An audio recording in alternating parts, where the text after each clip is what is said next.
एक आदमी था, नई नई शादी हुई थी और पहली बार शादी के ससुराल पहुंचा था। ससुराल फिर वो दुल्हा राजा, बड़ी आओ भगत शुरू हो गई, मेहमान नवाजी शुरू हुई। घर वाले सोचे कि दुल्हा साहब आए हैं, इन्हें भर पेट आज 56 भोग खिलाया जाए। हलवा पूड़ी बतासा से लेकर के मोहन थाल और राजस्थान के लड्डू, न जाने क्या क्या बनाए गए, 56 भोग।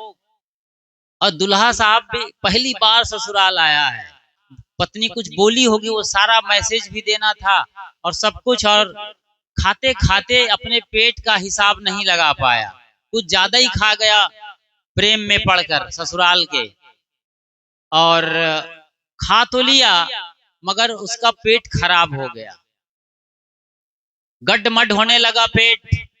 पेट के अंदर ढोल ढमाके शुरू हो गए, हालत खराब हो गई, पतली हो गई उसकी। और हालत जब बिगड़ी, लेकिन शाम तक लौटना था, बहुत दूर नहीं था, पैदल पैदल गया था।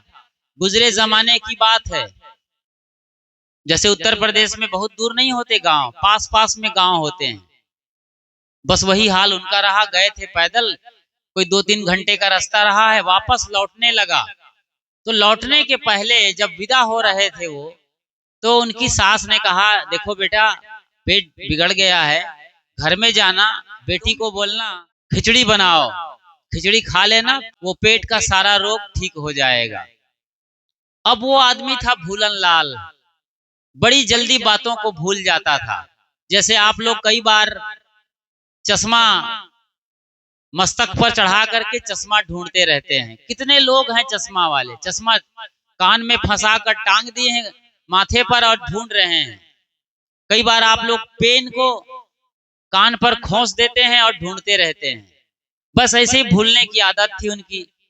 तो सासू ने कहा कि बेटा जाते जाते खिचड़ी खिचड़ी बोलते जाना।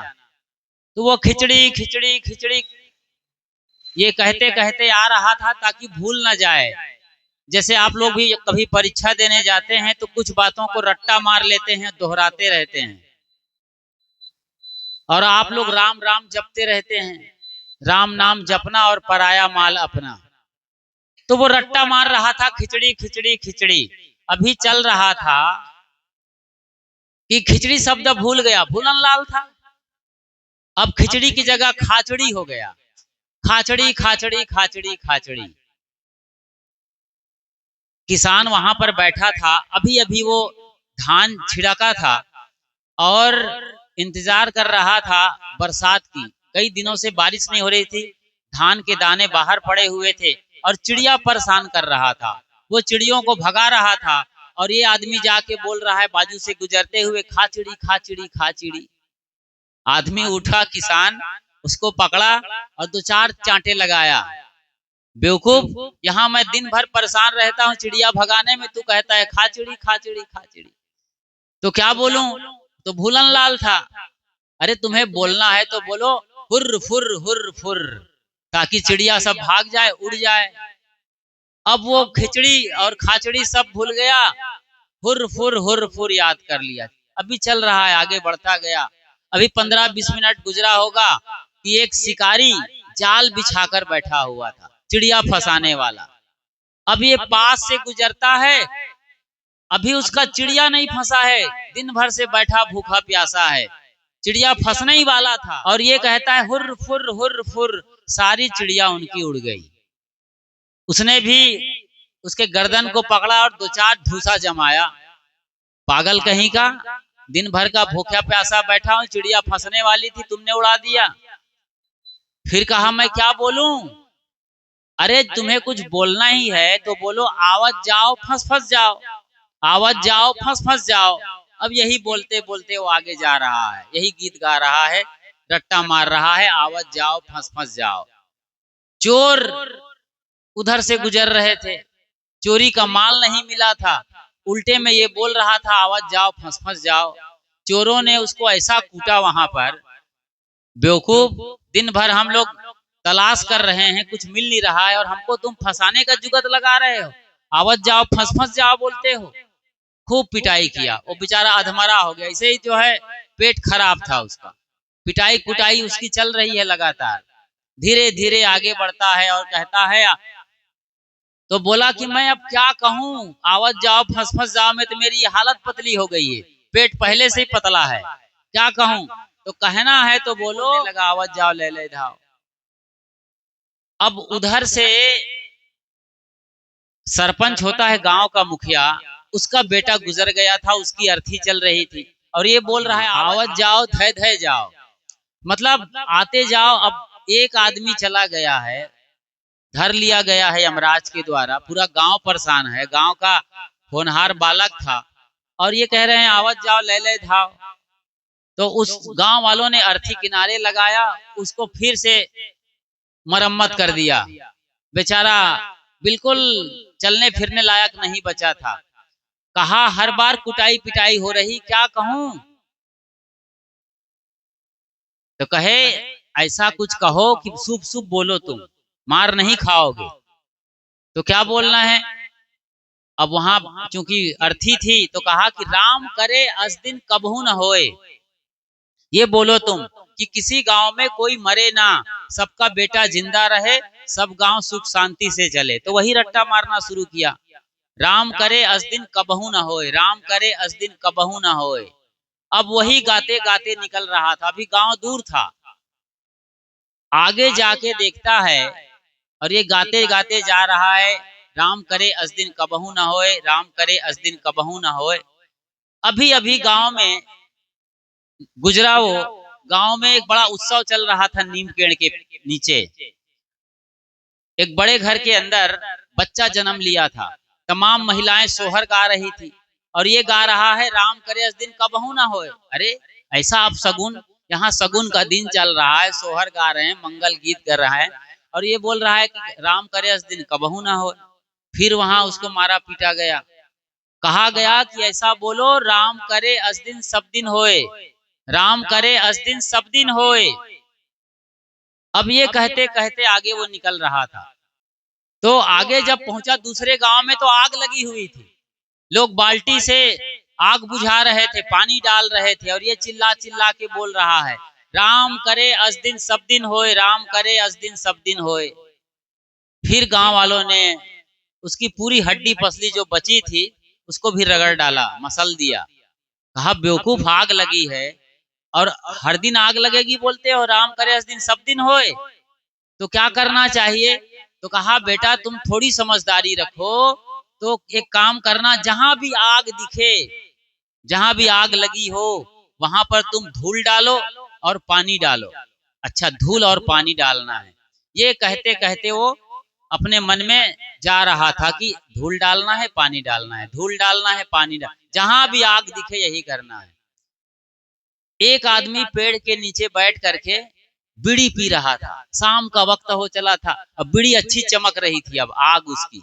ये गया उठाया, पसर भर के धूल उसके मुंह पर झोंक दिया, पूरा वो हड़बड़ा गया। अब बीड़ी पिए के मुंह संभाले कि धूल फाके, हालत बड़ी खराब हो गई उसकी। उठा, आओ देखा ना ताओ, और लात धूसा शुरू कर दिया। कहा पागल आदमी, तुमको बीड़ी मांगना था तो मुझसे मांग लेते, इसी को पिला दिया होता, तुम मेरे मुंह में धूल झोंक दिए। ये तो उस भूलन लाल की कहानी है। खिचड़ी उसकी सास ने बताया था, भूल गया और कितना उसकी जो है मार कुटाई और पिटाई हुई है, सब कुछ भूल गया वो।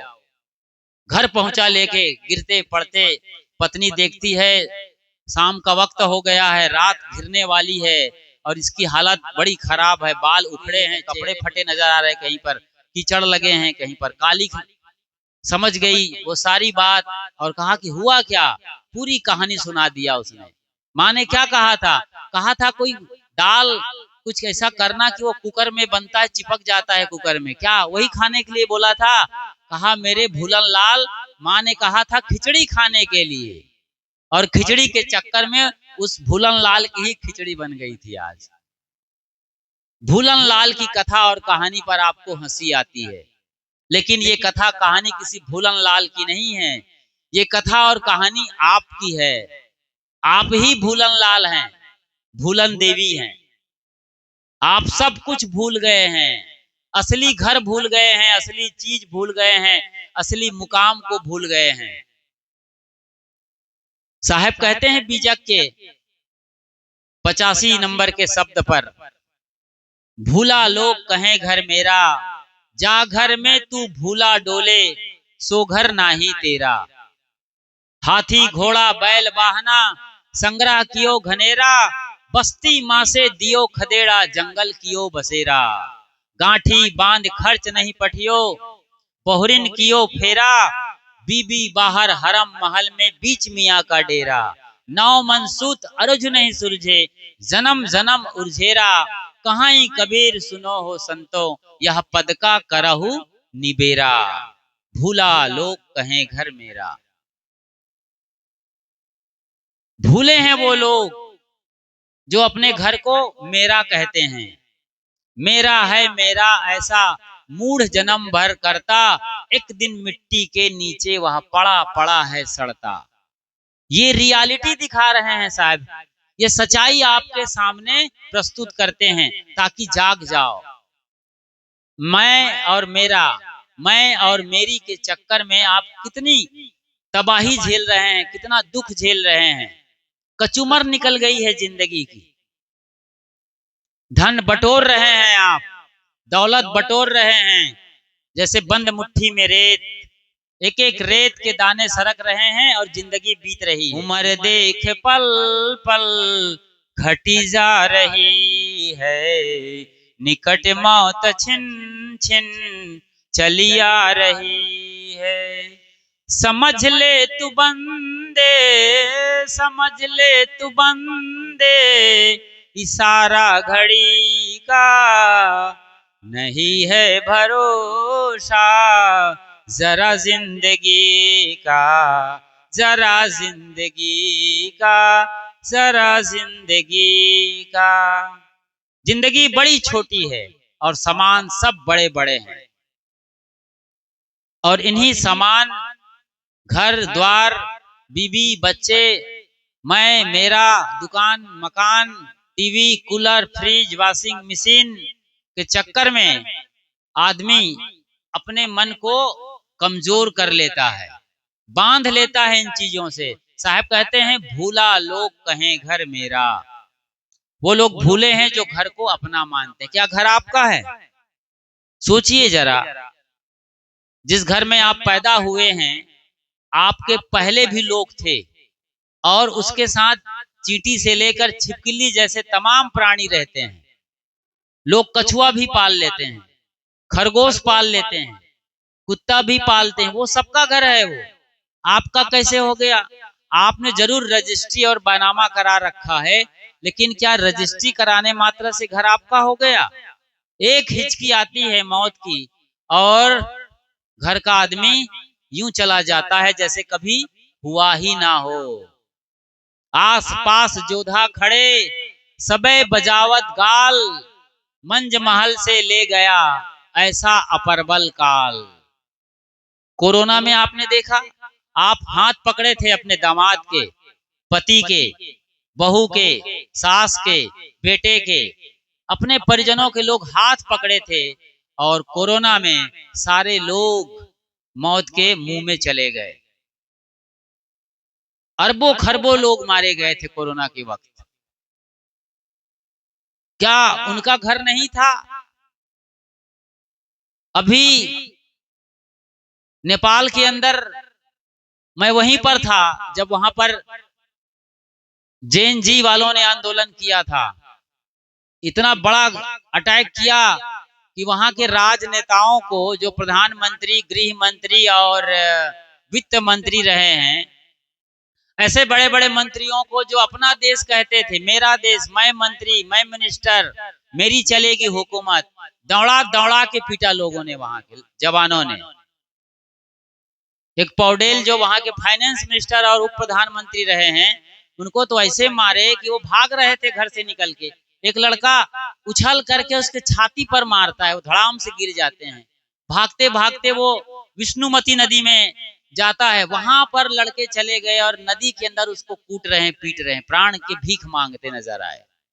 जो राजा थे, वहां के मंत्री, और उसके पहले और 2000 या 2001 के साल में नेपाल के अंदर राजा के पूरे परिवार भतीजे ने ही गोलियों से भून डाला था। ये तबाही नहीं देख रहे हैं हम? और हम अपना ही घर मानते। ठीक है, अपनी साड़ी को आप अपनी कहते हैं, हम लोग भी अपने झोला को अपना झोला मानते हैं, अपने खड़ाऊ को, चप्पल को अपना कहते हैं। अपने सामान को हर किसी को अपना कहना चाहिए, ये व्यवहार के लिए सही है। लेकिन परमार्थ के दृष्टिकोण से, सच्चाई के दृष्टिकोण से देखें तो हमारा यहाँ कुछ भी नहीं है। आपका नाम भी आपका नहीं है, उधार का दिया हुआ है। जब आप पैदा हुए तो अनाम आए थे, कोई नाम नहीं था, बीच में नाम मिला है और नाम बीच में छूट जाएगा। लेकिन आपको जरा सा कोई बोल दे फलाना तो ऐसा है, फलानी तो ऐसी है, तो एकदम आप तिलमिला जाएंगे। इतना मतलब आपका कनेक्शन मजबूत हो गया है नाम के साथ और रूप के साथ। ये रूप आपका है, नाम बीच में मिला है, रूप लगातार बदल रहा है। आपके बचपन का चेहरा कहाँ है आज? जवानी का चेहरा कहाँ है? जिस दिन आप दुल्हा और दुल्हन बने थे, कहाँ है वो दिन? याद करिए। लोगों से पूछा जाता है दुल्हा और दुल्हन बने थे उस वक्त क्या लग रहा था और क्या महसूस करते हैं आज? हर किसी का जवाब आता है कि हम ठगे गए हैं। जिस सुख के तलाश में शादी किए थे वो सुख आज तक नहीं मिला है। ईमानदार होगा तो यही जवाब आएगा, वहां कोई सुख है भी नहीं। इस रियलिटी को देख रहे हैं, इस सच्चाई को देखिए तो आपको नया जीवन मिलेगा। इसी जीवन में, उसी घर में, उसी पति और पत्नी के साथ, उसी बच्चे भैंस बकरियों के साथ आपका घर स्वर्ग से सुंदर होना शुरू हो जाएगा। आप लोग भूल जाते हैं मैं और मेरा में। सच को देखिए। जैसे एक बेटी आपके घर में आती है, कल वो सलवार सूट लगा करके रील्स बना रही थी, नाच रही थी, डांस कर रही थी, अपलोड कर रही थी अपने इंस्टा पर, और उनके फॉलोअर्स तमाम थे। सलवार वाली शादी होती है, यहाँ पर साड़ी लगा के आपके घर आ जाती है, पल्लू लगाती है, अपने सर पर ढाकती है, वो घूंघट काटना चाहती है, मर्यादा है घर परंपरा की। बार बार वो उसके पल्लू फिसल जाते हैं। टेरिलिन, टेरिकॉट, पॉलिस्टर की साड़ियां हैं, गुजरे जमाने की सूत की साड़ी रही है, वो अब है नहीं कॉटन वाली। Terrycot, terylene plus cotton is equal to terrycot. तो प्लास्टिक मिल गए हैं, टेरिलिन, टेरिकॉट और पॉलिस्टर, ये सब प्लास्टिक से बनते हैं। प्लास्टिक मतलब सुपरफाइन जो ऑयल होता है ना, खनिज तेल, एक एरोप्लेन में जाता है, जो डामर किस्म की चीज है, रद्दी, उसी से साड़ी बनती है। एक माचिस की आग लग जाए या तिनका गिर जाए तो छेद हो जाता है। इसीलिए आप लोग समझिए, आप सबके अंडरगारमेंट्स सूत के होने चाहिए। ये बहुत समझदारी की बात है। बहुत सारे रोग माँ बहन बेटियों की इसी वजह से होते हैं कि वो रेयान के, प्लास्टिक के धागे पहन रहे हैं। सूत के कपड़े होने चाहिए, तो आप बहुत सारे रोगों से बच जाएंगे। मैं आपकी बहू की कथा सुना रहा था जो बार बार पल्लू ढाकती है, फिसल जाती है। वो एक बेटी है और आप नाराज होते हैं। बड़ी कुलक्षणी आ गई है, बड़ी कलयुगी बहू है ये, एकदम उघार के चलती है, ना इज्जत, ना मर्यादा, ना अपनी खबर, ना परिवार की फिक्र। लेकिन वो बार बार दांत से चबा रही है, पिन मार रही है, लेकिन वो साड़ी है कि रुकती नहीं, फिसलने वाली साड़ी है। एक छोटा सा काम करना है यहाँ पर, जिसे आप दूसरे घर की बेटी समझ रहे हैं, उसे अपनी बेटी मान लीजिए। और आपकी बेटी है ही, बहू ही आपकी असली रक्षक है। आपकी बेटी तो पराये घर की दौलत हो गई है, उसे तो बुलाएंगे तो भी नहीं आने वाली है। बच्चों की पढ़ाई चल रही है, एग्जाम सर पर है, ये समस्या वो समस्या है। 10 बार बुलाएंगे तो एक बार बेटी आएगी मायके आपकी सेवा करने। लेकिन बहू 24 घंटे आपके साथ है, उसे आप पराया समझ रहे हैं। ये सोच बदलनी होगी। यदि सचमुच में सही तरीके से समझना है तो जिन घर परिवार और लोगों को आप अपना और अपना ही माने चले जा रहे हैं, वो धीरे धीरे छूट रहे हैं। आपका शरीर ही आपका नहीं है, शरीर लगातार बदल रहा है। आपने देखा है 100 साल के पुराने घर को देखो, कोई खंडहर मिल जाए कहीं पर, कोई राजमहल मिल जाए, खंडहर में जाकर देखिए। या आजकल जहां पर नमकीन वाला एरिया है, वो छिलका उतरता हुआ दिखता है घर का, प्लास्टर छोड़ रहा है, ईंट में नमी घुस जाती है। देखिए घर कैसे बदल रहा है। घर कैसे हो रहा है जानते हैं आप? एक घर कैसे बदलता है? 100 साल में घर बूढ़ा हो जाता है। कैसे होता है? ये लगातार हो रहा है। हमारा पूरा संसार या पूरे गैलेक्सी की बात करें, ब्रह्मांड की बात करें, पूरे संसार जो देख सकते हैं, चांद सितारे नक्षत्र ग्रह तारे, उसको देखेंगे तो ये धुआं जैसा है, धूल जैसे। जैसे अभी ठंड में कोहरा छाएगा ना, कोहरा में बारीक कण होते हैं पानी के, इसलिए धुआं धुआं दिखता है। कोहरा कोहरा निकलो तो आपकी मूंछ पर पानी जम जाता है, बाल पर पानी जम जाता है, पल्लू पर, साड़ी पर किनारे किनारे बूंदी जम जाती है, जिसे सबनम कहा जाता है, ओस। ऐसे धुआं, या कहीं आग लगी हो तो धुआं देख लो, चूल्हे का धुआं, या फिर गुलाल उड़ा लो होली के वक्त, आटा को उड़ा के देख लो तो आटा जैसे उड़ता हुआ दिखेगा, गुलाल उड़ता हुआ दिखेगा। ऐसे ही पूरा संसार है, लगातार परमाणु निकल रहे हैं घर से। पूरा जो संसार है वो क्वांटम फिजिक्स है। आप लोग फिजिक्स पढ़ते हैं, क्वांटम फिजिक्स बच्चे पढ़ते हैं, वो जानते हैं कि कैसे परमाणुओं की दौड़ चल रही है। इलेक्ट्रॉन, प्रोटॉन और न्यूट्रॉन भर हैं आप। शरीर आपका हड्डी पसली का जोड़ है, जो इलेक्ट्रॉन, प्रोटॉन और न्यूट्रॉन की गतिशीलता है, ये लगातार रनिंग में है, राउंड लगा रहे हैं। सारा संसार राउंड लगा रहा है। आपको लगता है कि आप यहीं बैठे हैं, जब से बैठे हैं यहां से कितनी दूर चले गए आप? पूरे आसमान में धरती घूम रही है। ऐसे आप एरोप्लेन ना चढ़ पाए तो फिक्र मत करिए, धरती सबसे बड़ा एरोप्लेन है, दुनिया का सबसे बड़ी हवाई जहाज है, उस पर बैठे हैं और लगातार घूम रहे हैं। आपको पता ही नहीं चलता है, क्योंकि आप छोटी सी जगह को देखते हैं। तो हमारे शरीर से भी लगातार परमाणु निकल रहे हैं। अभी आपने देखा रगड़ के मैल निकलते हैं, अभी ठंड आएगी तो सफेदी निकलेगी, चूरन जैसे पपड़ी निकलने लगती है। ये शरीर ऐसे ही परमाणुओं का गठजोड़ है। इसमें लगातार एक सेकंड के हजारवें हिस्से में करोड़ों खरबों अरबों की तादाद में परमाणु लग रहे हैं और परमाणु निकल रहे हैं। ऐसे ही घर में हो रहा है, ऐसे ही सभी सामान में हो रहा है। तभी एक आदमी जो बचपन में कितना प्यारा, कोमल, तोतली भाषा बोलने वाला, सबका दुलारा प्यारा, किशन कन्हैया गोविंदा जैसा लगता है, वो लड़का, वो आदमी जवान होकर अधेड़ और फिर धीरे धीरे बूढ़ा हो जाता है, मरणासन्न हो जाता है। खाट पर ही उसकी सारी क्रियाएं होने लगती है। लोग घिन करते हैं, देखना नहीं चाहते हैं। वही बच्चा था कल और आज बूढ़ा हो गया है। ये कहानी सबकी है, हमारे साथ भी है, आपके साथ भी है। तो किस चीज का अहंकार करते हैं? किस चीज के लिए आप मेरा मेरा कर रहे हैं? एक बकरी मैं करती है, उसको भी कसाई के हाथों कटना पड़ता है, और उसके चाम के जब बाजे बनते हैं तो वहां से भी वो मर कर भी मैं करती रहती है। बकरी जो पत्ती खाती है उसके साथ ये हाल होता है। और आप भी मैं करते रहे तो आपके साथ क्या होगा? सोचिए जरा। वो बकरी मांस भी नहीं खाती। हो सकता है यहाँ कोई ऐसा भी आदमी बैठा हो जो मांस खाता हो, बकरा, मुर्गी, मछली खाता हो। पत्ती खाने वाली बकरी के साथ इतनी बड़ी दुर्घटना होती है, कसाई के हाथों मारा जाता है और उसको खाते हैं लोग। उसके चाम के ढोल नगाड़े बनाए जाते हैं, बाजे बजते हैं। आपके साथ क्या होगा जो बकरी को खा रहे हो?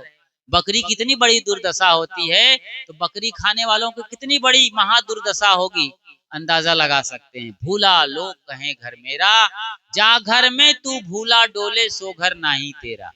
जिस घर में तुम डोलते हो, जीते हो, सारा व्यवहार करते हो, ये घर तुम्हारा नहीं है।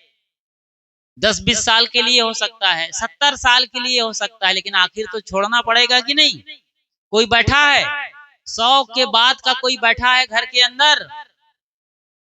कोई नहीं है आपके गांव में। कोई एक आध हो तो हो, सब चले गए हैं।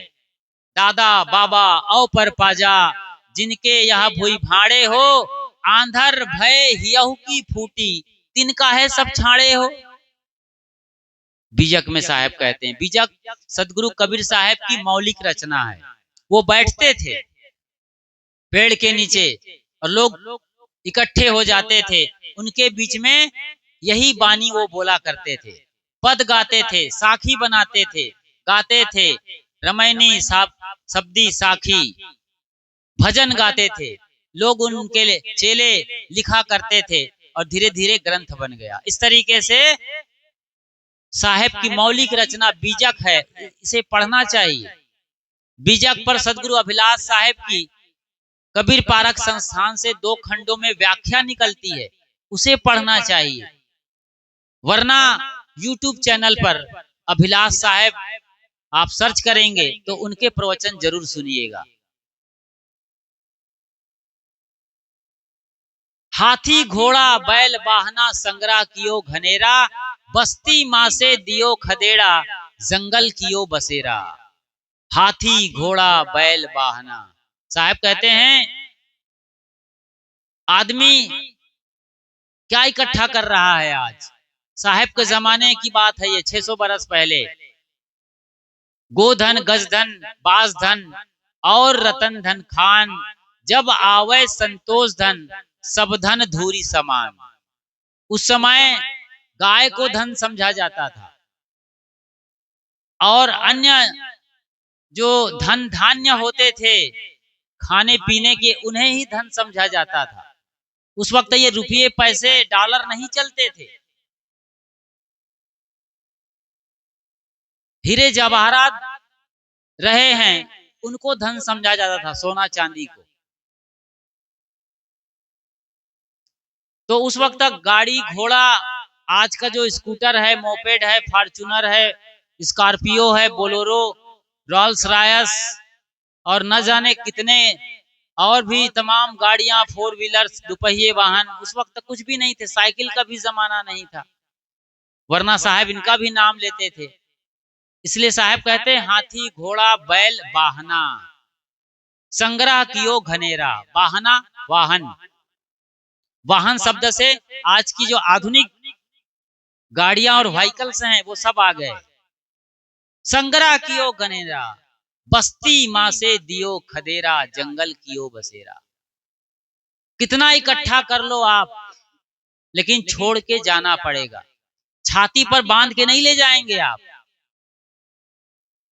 सिकंदर जैसा आदमी जो बड़ा लुटेरा था दुनिया का, महान सिकंदर कहा जाता है, द ग्रेट अलेक्जेंडर, सबसे बड़ा लुटेरा आदमी था वो। लूटते लूटते जब गाड़ी छकड़ों और घोड़ों पर अपना संपत्ति जायदाद हीरे जवाहरात लाद के वापस लौट रहा था, कहीं रुका बेबीलोन पहुंचने के पहले, जमकर शराब पिया, नाच नौटंकी किया, मस्ती किया और सीने में दर्द ऐसा उठा कि भयंकर पीड़ा होने लगी। लुकमान जैसे हाकिम वैद उनके साथ थे, तमाम दवा घोटने लगे, छाती पर चुपड़ने लगे, मलने लगे, पिलाने लगे उन्हें, लेकिन आराम ना मिला। लगा कि मैं मर जाऊंगा। तो सिकंदर ने कहा कि सारे सामान जो मैंने बटोरा है, पीछे मेरे गाड़ी घोड़े छकड़ों पर चल रहे हैं, सब मेरे सीने पर रखा जाए। मैं एक बार चूम लेना चाहता हूँ, छाती से लगाना चाहता हूँ। हकीमों ने कहा हजूर आप ऐसे ही सीने के दर्द से मरे जा रहे हैं, लाद देंगे तो प्राण पखेड़ू चुटकी में उड़ जाएंगे आपके। आदमी समझदार था, गुरु किया था। डायोजनीज जैसा उनका गुरु था सिकंदर का। डायोजनीज जंगल में रहता था, एक पोंगरे में, खोह में, गुफा में, बिल्कुल नंग धड़ंग, मजबूत जवान, अच्छे कद काठी का तगड़ा। उन्होंने सीख दिया था। वो सीख याद आई और कहा अब चूंकि मैं मर रहा हूं, दुनिया का सबसे बड़ा मुझे धनवान आदमी कहा जाता है।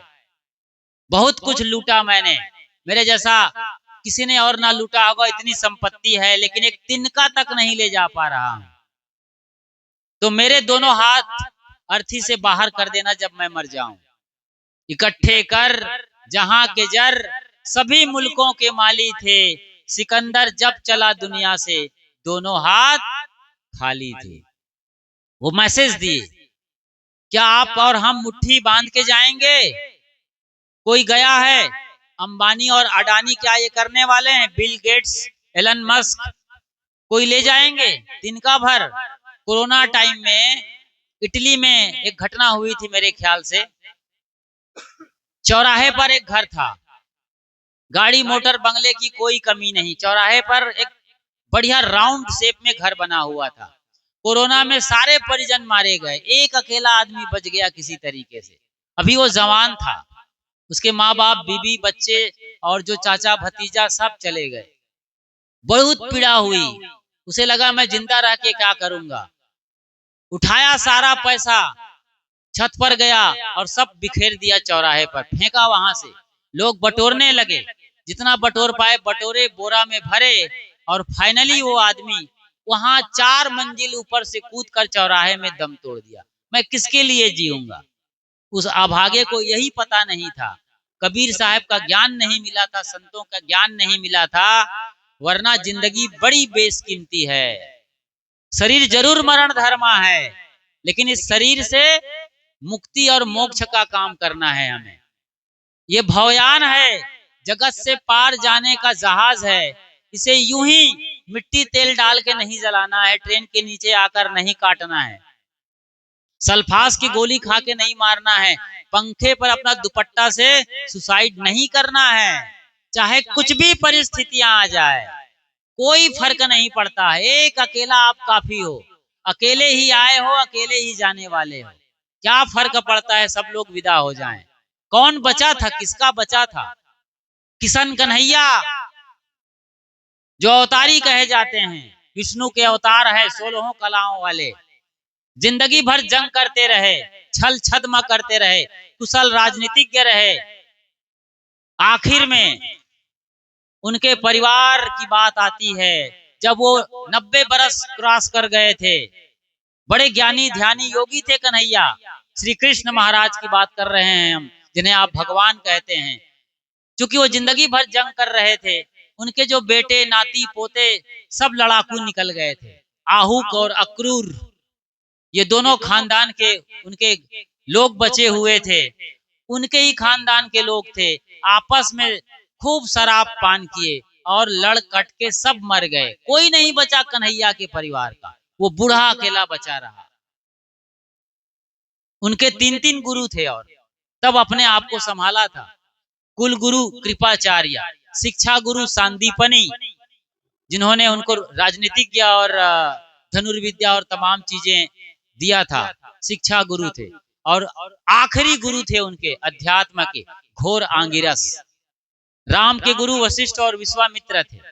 तब जाकर के मुसीबत में भी वो अपने को संभाले थे। लक्ष्मण जब कैकेयी पर नाराज होते थे तो खबरदार मेरी माँ को कुछ कहा तो, और लक्ष्मण को चुप करा देते थे। इतने सौम्य, इतने मुस्कुराते हुए आदमी हुए हैं राम। कभी आप सोचते हैं, क्या आपने गुरु किया है कभी?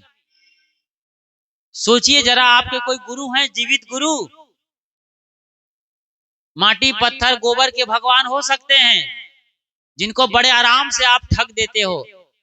एक अगरबत्ती जलाओ, जिंदगी भर पाप कर, और एक अगरबत्ती जलाकर साफ कर। इतना सस्ता सौदा, इतना आपका अबोला भगवान जो हालता है ना डोलता है।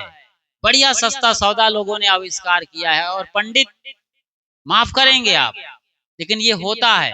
पंडित से मतलब केवल ब्राह्मण खानदान के बात की नहीं हो रही है।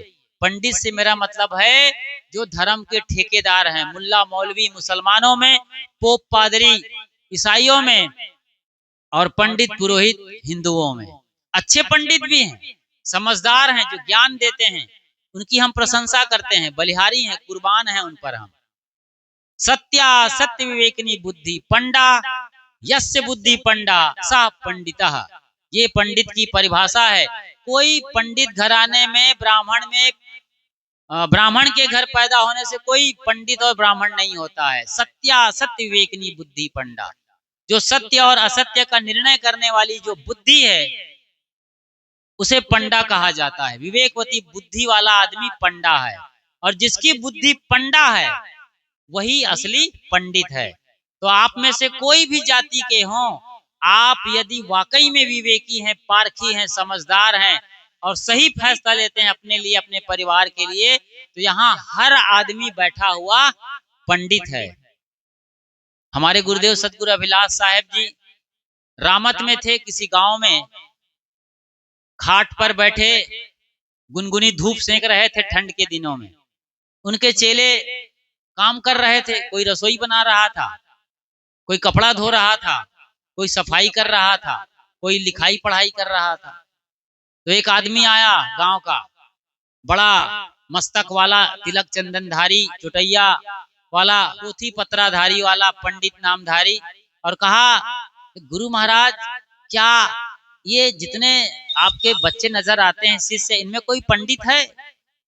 गुरुदेव जी ने कहा, ये असली पंडित हैं, बाल ब्रह्मचारी, त्यागी, बैरागी और सत्य ज्ञान के खोजी, जिज्ञासु और मुमुक्षु हैं, ये असली पंडित हैं, ये आप जैसे नकली पंडित नहीं है। तो वो पंडित जी झेप गया, शर्मा गया और प्रणाम करके गुरु जी के सामने बैठ करके और बातें करने लगा। तो पंडित, पुरोहित, मुल्ला, मौलवी जो भी हो, धर्म के ठेकेदार, ये जब आपको सच नहीं बताते हैं, ये केवल अपनी रोजी रोटी का देखते हैं, अपने परिवार के भरण पोषण का देखते हैं, तो धर्म का मजाक उड़ाते हैं और आपको सत्य पथ से भटकाते हैं। असली भगवान से मिलने से आपको रोकते हैं और वो अपने से ही मिले रहने की जुगत लगाते रहते हैं। आप मंदिर जाइए, पूजा करिए, आरती करिए, प्रार्थना करिए, नमाज अदा करिए, मस्जिद में अजान दीजिए, बहुत अच्छी बात है, लेकिन हर इंसान के अंदर भगवान देखिए। हर जिस्म के अंदर खुदा बैठा हुआ है, अल्लाह ताला ही वहां आवाज लगा रहा है, सबके अंदर से वही गॉड और लॉर्ड बोल रहा है। ये कब समझेंगे आप? इंसान में कब भगवान देखेंगे आप? मंदिर के अंदर भगवान तो क्या मंदिर के बाहर शैतान है सब लोग। इसी बात को साहेब चौराहे पर, गली और चौबारे में आकर अपने जमाने में पुकार कर, ललकार कर, इंकलाब करके, मसाल लेकर के साहब खड़े होते थे और बात रखते थे। कबीर खड़ा बाजार में लिए लुआठी हाथ, जो घर फूके अपना चले हमारे साथ, कबीरा चले हमारे साथ। वो सच के हिमायती थे, सच को जीते थे, सच को बांटते थे। सत्य कबीर सत्य है वक्ता, तन मन भजे रहू मोरे भक्ता। अपने भक्तों को संदेश देते थे, कबीर सत्य का वक्ता है, सत्य कबीर सत्य है वक्ता। मैं सत्य को जाना पाया, उसी का बखान कर रहा हूं। अपने तन मन और वचन को ठीक कर लो, बस फिर परमात्मा आपके साथ हैं। ये मन तो निर्मल भया जैसे गंगा नीर, पीछे पीछे हरि फिरे कहते कबीर कबीर। साहब कहते हैं अपने मन को गंगा की तरीके से निर्मल कर लो। गंगा का पानी 6 महीने नहीं, 6 साल नहीं, सालों साल तक, 60 साल तक रखो, 100 साल तक खराब नहीं होता है। जड़ी बूटी मिली है उसमें, हिमालय की तमाम धातुएं मिली हुई हैं, सल्फर, गंधक, अभ्रक जैसी। सोचिए जरा, ऐसे निर्मल करो अपने मन को। मन की तरंग मार लो, बस हो गया भजन, आदत बुरी सुधार लो, बस हो गया भजन। आए हो तुम कहां से और जा रहे कहां हो, इतना तो दिल विचार लो, बस हो गया भजन। आदत बुरी सुधार लो, बस हो गया भजन। मन की तरंग मार लो, बस हो गया। समझ रहे हैं? भजन ढोलक डफली मजीरे के साथ गाना अच्छी बात है, लेकिन ये भजन नहीं है। इतना ही भजन नहीं है, अपने मन को निर्मल करना है, तब भगवान मिलते हैं। भगवान फिर पीछे पड़ गए। साहब कहते हैं जब मैंने अपने मन को मांझ लिया तो सारे भगवान मेरे पीछे पड़ गए। 33 कोटि के 33 करोड़ सारे भगवान देवी देवा। कहते हैं साहब हम आपकी क्या सेवा करें, क्या सेवा करें। ये भाव आना चाहिए। ध्रुव प्रहलाद ऐसे करते हैं तो भगवान दौड़े चले आते हैं। आपके ही पुराण की कहानी है, कथा है। आप क्यों नहीं करते हैं? आप क्यों तपस्या नहीं करते हैं? आप क्यों अपने बहू को गाली देते हैं? सास को क्यों बखान रहे हैं? बुढ़ा के मर जाने की क्यों जुगत लगा रहे हैं? प्रार्थना क्यों कर रहे हैं? क्या आप बूढ़े नहीं होंगे कल? क्या आप खाट पर अपना इंतजाम नहीं लेंगे आखिरी के दौरान? कोई भयंकर रोग हो गया तो क्या होगा? आपके साथ भी यही दुर्दशा होने वाली है। इसलिए जवान बेटे बहू को चाहिए कि अपने बूढ़े माँ बाप सास ससुर की इतनी अच्छी परवरिश करें कि उन्हें जब गर्म पानी चाहिए तो दीजिए, गर्म रोटी दीजिए और वक्त पर गोली दीजिए। कोई ऊपर भगवान भी बैठा होगा तो आप पर फूलों की बारिश करेगा। खुश हो जाएगा भगवान, मगन हो जाएंगे आप, और ऐसा कुछ मिलेगा जिसका कोई ठिकाना नहीं है। ये पूरी दुनिया इकोसिस्टम है। कुएं पर जरा झांक लीजिए, ज्यादा मत झांकना कुएं में, थोड़ा सा झांकना और चिल्लाना गधा। एक बार इनपुट दोगे आउटपुट 100 बार आएगा। गधा गधा गधा आएगा कि नहीं? आपने दिया है, आपकी बीज है, आपकी कमाई है। लेकिन वहीं पर गणेश चिल्लाओ जोर से झांक कर तो कई दफा आप गणेश गणेश गणेश। इस दुनिया में जो देते हो वही मिलता है। इसलिए भूलो मत संसार में। सही तरीके से समझो जगत को। जंगल में गीत गाओ या गाली दो, जिम्मेदारी आपकी है। गाली आप देंगे तो गाली सुनेंगे, और गीत गाएंगे तो गीत आपको सुनने को मिलेगा, प्रतिध्वनि मिलेगी। ये जंगल कहीं हो तो हो, वरना सारा संसार ही जंगल है। ये सारे आदमी पेड़ पौधे हैं, कोई कांटा वाला है, कोई फूल वाला है, कोई सुगंधी बिखेर रहा है, कोई दुर्गंधी बिखेर रहा है। इनके साथ बढ़िया प्रेम से हिल मिल लीजिए, प्रेम से जी लो। तो हाथी घोड़ा वाहन ये सब काम आने वाले नहीं हैं। जितने भी माल असबाब बटोरे हैं ये सब छूटने वाले हैं। छूट ही चीजें हैं, छूट ही चीजें हैं, सब बिखरने टूटने फूटने वाली चीजें हैं। अपने शरीर को हम नहीं बचा पाएंगे एक दिन, तो फिर बाकी चीजों की या बहू बेटे की या पत्नी या पति की कहाँ तक फिक्र करते हो आप? ठीक है, जो जिम्मेदारी है वो निभाओ, लेकिन हाय हाय मत करो। हाय मेरा लल्ला गिर गया। अरे बच्चा अभी गिरेगा नहीं तो मजबूत कैसे होगा जी? गिरने दो, पढ़ने दो, उछलने दो, कूदने दो, मजबूत पट्टा जवान होगा। लड़की जाबाज होएगी और कुछ काम करेगी देश दुनिया में। सोफिया कुरैशी बन के आएगी जो टैंक चलाएगी पाकिस्तान के सामने। कोई शेफाली वर्मा आएगी जो छक्का लगाएगी ऑस्ट्रेलिया के सामने। कोई सुनीता विलियम्स आएगी जो अंतरिक्ष में जाकर के रिसर्च और सर्च करेगी। कोई आएगी मुर्मू जो राष्ट्रपति होंगी। और आप जरा सा कुछ हुआ, सर्दी लगी कि मेरी लल्ली मेरी मुन्नी, वाह, छाती से चिपका लिए। इतना कमजोर बना दिए हैं बच्चों को। बच्चा पैदा नहीं हुआ कि उसे कांधे में उठाए रखने का सपना देख रहे हैं।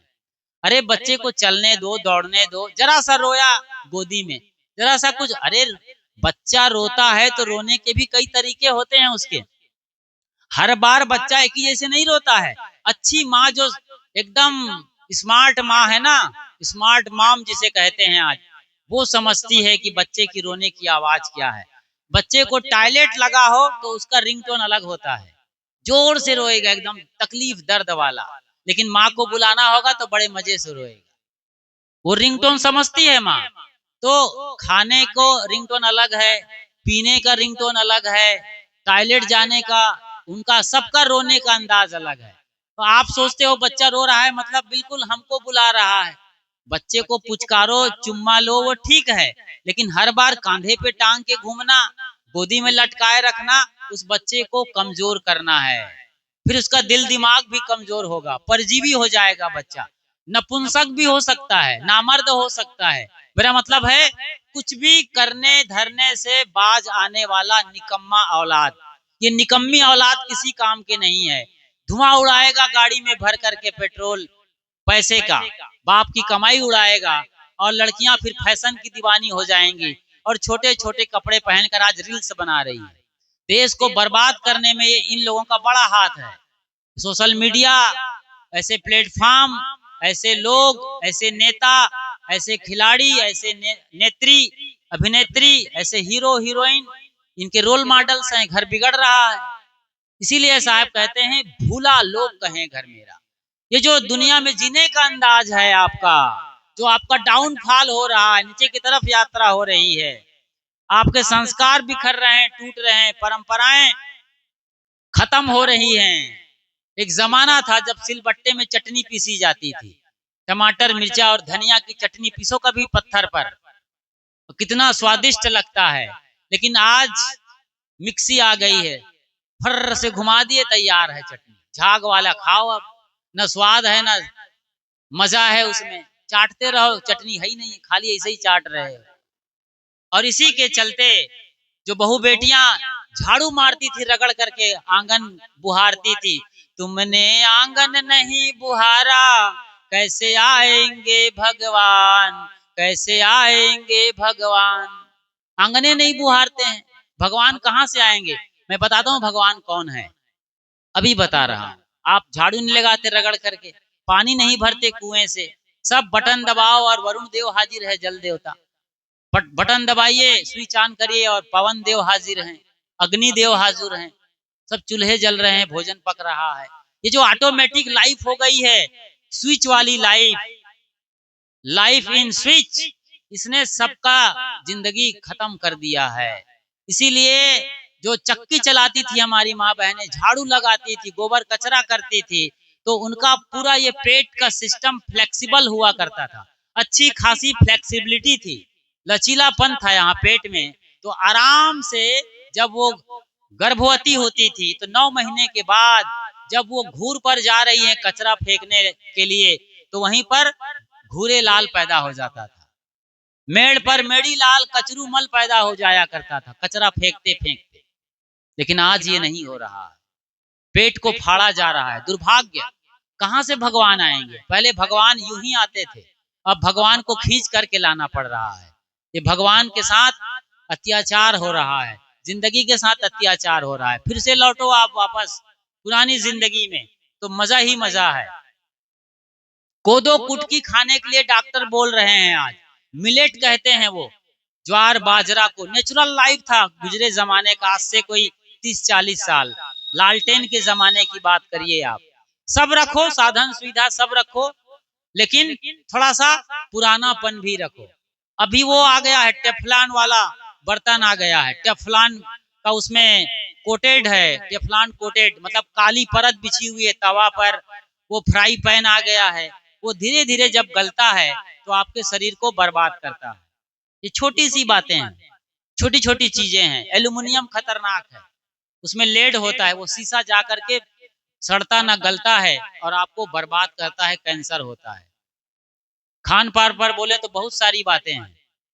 घर वाले हमारे जो इस कार्यक्रम के आयोजक हैं गोरखनाथ जी बड़े समझदार हैं, उनसे आप मिलिए, वो सारी बात बताएंगे।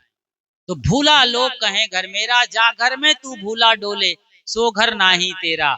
हाथी घोड़ा बैल वाहना संग्रह कियो घनेरा, बस्ती माँ से दियो खदेड़ा, जंगल कियो बसेरा। जंगल में आपका बसेरा होगा, परमानेंट आपका जो घर है वो जंगल ही है, वहां एक बार आप बैठ जाओगे फिर बाहर नहीं जाओगे। कहते हैं एक घुड़सवार निकल रहा था, कोई बाबा फकीर ध्यान लगाए बैठा था पेड़ के नीचे, पूछा घर गांव किधर है, इशारा कर दिया, घोड़ा दौड़ाया तो पहुंच गया वहां शमशान घाट। पूछा था गांव किधर है, इशारा किया तो शमशान घाट पहुंचा दिया बाबा ने। वापस लौटा और खूब डांट फटकार किया, कहे बाबा साधु बनते हो, बड़े ज्ञानी मालूम पड़ रहे थे, लेकिन तुमको अकल ही नहीं है। मैंने गांव का पता पूछा और तुमने वहां शमशान घाट पहुंचा दिया। कहा बेटा शमशान घाट में कौन होता है? कहे मुर्दे गाड़े जाते हैं। तो कभी तुमने देखा है मुर्दे को चलते हुए, उखड़ते हुए, वहां से भागते हुए? नहीं। लेकिन तुम जिसे गांव कहते हो, उस गांव में लोग मरते हैं, उस गांव में लोग टिकते कहाँ हैं? 100 के पहले विदा हो जाते हैं। वो गांव कहाँ है?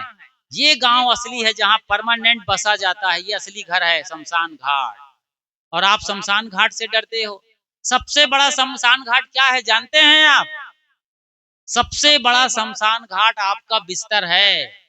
जिस बिस्तर में आप बड़े शौक से सोते हो, बड़ी प्यारी मीठी नींद आती है, जिस बिस्तर पर सारा मजा लूटा जाता है नींद का, जिंदगी का, वो सबसे बड़ा शमशान घाट है। कभी सोचते हैं आप? और कबीर साहब को कहते हैं कि उल्टी खोपड़ी वाले हैं। कबीर दास की उल्टी बानी, बरसे कंबल भीगे पानी, लोग बोल देते हैं। ये साधुओं की बुद्धि तो उल्टी होती, हमेशा उल्टी बात करते हैं। ये मंदिर और भगवान का मजाक उड़ाते हैं, दुर्गा और गणेश का मजाक उड़ाते हैं, हमारी परंपरा का मजाक उड़ाते हैं, आस्था और भक्ति का नहीं। कबीर पंथी कभी किसी का मजाक नहीं उड़ाते हैं, बल्कि वो सच बताते हैं जिसको आप आंख से मूंद गए हो, देखना नहीं चाहते हो, जिससे आप भागते हो, उस सच्चाई को आपके आंखों के सामने रखते हैं। आंखों में उंगली डाल के जगाने वाले होते हैं कबीर पंथी संत। सच का सामना करो तो फिर जिंदगी में आनंद ही आनंद है। आनंद के लुटे खजाने भाई संतों के दरबार में, संतों के दरबार में भाई, सतगुरु के दरबार में। आनंद के लुटे खजाने भाई सतगुरु के दरबार में। क्या खाक छानता पगले दुनिया की बेकार में? क्या खाक छान रहे हो आप? जीना है, ठीक है। आप हमारे जैसे साधु संत नहीं हो सकते हैं, घर द्वार नहीं छोड़ सकते हैं, लेकिन हम भी कभी घर में ही थे, पढ़ाई कर रहे थे, गुरुजी मिल गए। कॉलेज की कॉपी नीचे होती थी, गुरुजी की किताब ऊपर होती थी। इंतजार करता रहा साल भर, और फाइनली हम गुरुजी के दरबार आ गए प्रयागराज। उम्र रही होगी 17-18 साल। तो हर कोई घर में पैदा होता है, हम में से सब लोग इसी उम्र में निकल आए हैं। सच्चाई जो देखेगा वो निकल जाता है। जुन्नैद फकीर हुआ है एक, जुन्नैद के शिष्य हुए हैं रज्जब। तो रज्जब अक्सर अपने उस मुस्लिम फकीर जुन्नैद के दरबार में आया करता था, और बड़े ज्ञान चर्चा हुआ करती थी। आते रहे, बैठते रहे, मिलते रहे, धीरे धीरे बैराग जगने लगा। लेकिन घर वाले कहीं कि हमारा बेटा कोई फकीर ना हो जाए, साधु ना हो जाए, तो उसे अब दुनिया की जंजाल में बांधने की जुगत लगाने लगे।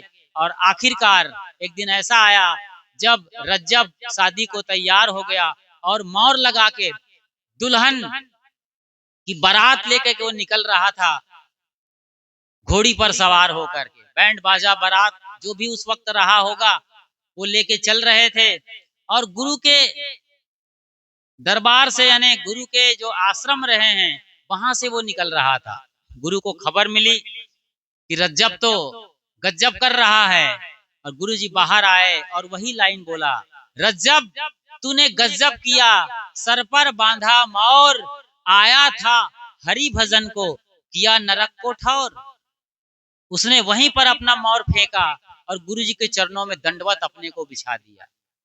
और बहुत बड़े फकीर हुए हैं रज्जब साहब, उनकी बानी में बड़ी ताकत है, बड़ी एनर्जी है। आखिर आपके ध्रुव प्रहलाद भी तो कोई हुए हैं जो घर द्वार छोड़ दिए थे। हाँ, तथागत बुद्ध की आप बता रही हैं बिटिया। तथागत बुद्ध की कहानी आप सब जानते हैं। आपके ही इलाके में लुम्बिनी आता है, जहां वो उनका आखिरी वक्त गुजरा था, शरीर छोड़े थे, देह त्याग किए थे। कितना बड़ा राजकुमार रहा है, उसकी कहानी बड़ी लंबी हो जाएगी। तो राजकुमार रहा, लोगों को बिठाया उन्होंने उस वक्त के ज्योतिषों ने, ज्योतिषियों को, कपिल वस्तु के अंदर शुद्धोधन उनके पिता ने, सबने कहा कि ये चक्रवर्ती सम्राट बनेगा। एक कोदन्ना नाम का जो साधु था, पंडित था, उसने कहा कि नहीं, ये चक्रवर्ती सम्राट नहीं, महामहिम महामनीषी, ये बहुत बड़े साधु बनेंगे, फकीर होंगे ये। हाथ पैर फूल गए शुद्धोधन के कि मैं इस उम्र में एक बेटा पाया, राजपाट कौन चलाएगा। अब सारा इंतजाम करने लगा कि इनके सामने कोई मरी हुई चींटी तक ना आए, कोई पीला पत्ता ना दिखाई दे, कोई मुरझाया कोई चीज नजर ना आए। सारी चीजें इनके सामने 16 साल पर अटकी हुई होनी चाहिए। मतलब एकदम जवान चीजें इनके सामने हो, जवान आदमी हो, जवान कुर्सी हो, टूटने के पहले कुर्सी टेबल हटा दिए जाएं, खराब होने के पहले कैलेंडर बदल दिए जाएं, खराब होने के पहले फूलदान और फूल हटा दिए जाएं। सब 16 साल पर अटकी हुई चीजें चाहिए। एक दिन ऐसा मौका आया, राज्य में युवा उत्सव चल रहा था, वो निकला था अपने सारथी के साथ, पहली बार घर से कदम रखा था। जाते जाते देखा तो एक आदमी झुक करके चल रहा था, गर्दन झुकी हुई थी, कमर झुकी हुई थी। कहा ये कौन है? कहा हुजूर ये भी एक आदमी है। अच्छा ये आदमी है? अभी जवान था 18 साल का, ये आदमी है, ऐसा क्यों हो गया? फिर कहे आप बूढ़े हो जाएंगे तो आपकी भी कमर झुकी, आपकी भी। अच्छा मेरी भी। ठिठक गया वहीं और आगे बढ़े। बड़ी मुश्किल से आगे उनका रथ बढ़ता है तो देखते हैं कि एक बूढ़ा छटपटा रहा है, झाग फेंक रहा है मुंह से। बताया कि ये कैसे? कहे हुजूर ये आदमी की लीला है।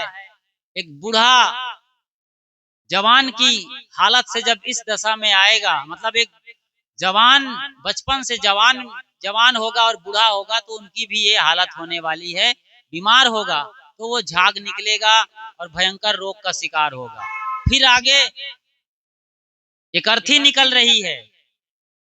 कहा इसको क्या हो गया? आदमी मर गया है, लात के लिए चले जा रहे हैं। अच्छा क्या मैं भी मर जाऊंगा? कहा हुजूर कोई नहीं बचा है आज तक। तो फिर तथागत ने कहा रथ लौटाओ या न लौटाओ कोई फर्क नहीं पड़ता है, अब मुझे आगे जाना नहीं है। और रथ लौटा लिया गया होगा। कहानी तो कहती है कि वो पहुंच गए राज्य उत्सव में सारथी के कहने पर। खूब नाच नौटंकी हुई रात को 12-13 बजे तक, और 14-16 बज रहा होगा। धीरे धीरे मतलब आखिरी प्रहर शुरू हुआ 3-4 बजे का। सारे नर्तकी जहां तहां उलट गए, सो गए। कोई खर्राटे मार रहा है जोकर, कोई नर्तकी की लार निकल रही है मुंह से, वो देख रहे हैं तथागत, पहली बार ये नजारा देख रहे हैं। कोई दांत पीस रहा है, कोई सपने में चिल्ला रहा है। ये होगा आदमी की हालत, ये आदमी की असली लीला है। कोई सीसीटीवी कैमरा लगा लो अपने लिए, मोबाइल को कैमरा ऑन करके सो तो देखोगे तो दिखा नहीं पाओगे रात भर आप क्या करते हो, चेहरे कैसे रंग बदलते हैं, कैसे डरते हो, कैसे चिल्लाते हो, और क्या क्या आपके साथ होता है। फिर भी आप कहते हैं कि भूला, लोग कहें घर मेरा, मेरा है मेरा, ऐसा करते हैं जिंदगी भर, सब बटोर रहे हैं। आप दुनिया के सच को देखो। पद बहुत लंबा है, सारे विषयों पर बात नहीं कर पाएंगे।